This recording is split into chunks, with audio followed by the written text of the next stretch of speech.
কেন তোমাকে মেরে ফেললে আমার কোনো লাভ হবে? তার মানে লাভ হলে তুই আমাকে মেরে ফেলবি, তাই তো? হ্যাঁ, তুমি যদি সেটা মনে করো তাহলে ধরে নাও সেটাই। সত্যি করে বল মাগি, তোর কার সঙ্গে চক্কর আছে? কার জন্য তুই আমাকে মেরে ফেলতে চাস?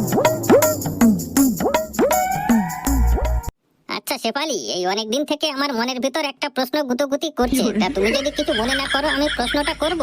করো, তাতে কি হয়েছে? 7টা না 5টা না আমার একটা মাত্র ভাতা, সে যদি আমাকে প্রশ্ন না করে তাহলে কে করবে? এই জন্যই তো তোমাকে আমার এত ভালো লাগে। তুমি আমার সব কথাই রাখো, কোনো কথার অমান্য করো না।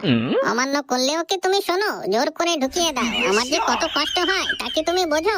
আরে শেফালি, তুমি আবার নিচের দিকে যাচ্ছ কেন? ওটা তো আমি বলে না, সব স্বামীরাই করে। সব স্বামীরা সামনে দিয়ে ঠেলাঠেলি করে, তোমার মতো কেউ পিছন দিয়ে খেলতে যায় না, বুঝেছো?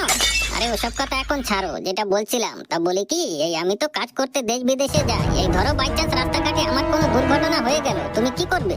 দেখো, দুর্ঘটনা তো স্বাভাবিক ব্যাপার, রাস্তাঘাটে ওটা হতেই পারে। আসল কথা হচ্ছে হলো দুর্ঘটনায় কি তুমি মরে যাবে না বেঁচে থাকবে? এই ধরো হাত পা ভেঙে গেল, চোখ মুখ কানা হয়ে গেল, আদামরা হয়ে থাকলাম। কেন আদামরা হয়ে কষ্ট করবে কেন? তার থেকে ভালো মরেই যাও না। এই যে এতক্ষণে মাগি তোর মনের কথাটা বেরোলো, তুই আমাকে মেরে ফেলতে চাস, তাই তো? কেন আমি তোমাকে মারতে যাব কেন? তোমাকে মেরে ফেললে আমার কোনো লাভ হবে? তার মানে লাভ হলে তুই আমাকে মেরে ফেলবি, তাই তো? হ্যাঁ, তুমি যদি সেটা মনে করো তাহলে ধরে নাও সেটাই। সত্যি করে বল মাগি, তোর কার সঙ্গে চক্কর আছে? কার জন্য তুই আমাকে মেরে ফেলতে চাস? শান্ত হও, শান্ত হও, অত মাথা গরম করো না। এমনিতে তো মাথার চুল একটাও নেই, অত মাথা গরম করলে মুখে কটা বাল আছে ওটাও থাকবে না।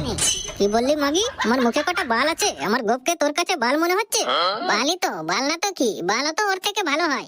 তবে রে মাগি, পিটিয়ে তোর সেটা যদি আমি না ভেঙেছি তাই আমার নামও কান কাটা ফটিক না। সেটা ভাঙবি? ভেঙে দেখ না। তুই আমার সেটা ভাঙবি আর আমি চুপচাপ বসে থাকবো? কি ভেবেছিস? ডেঞ্জার শেফালি আমার নাম। তোদের মতো পাঠাদের সোজা করা হলো আমার কাম। কুরিয়া, দাতাল, ফুটোতাল, বাইরে আয়, তোর বাবারে ধর।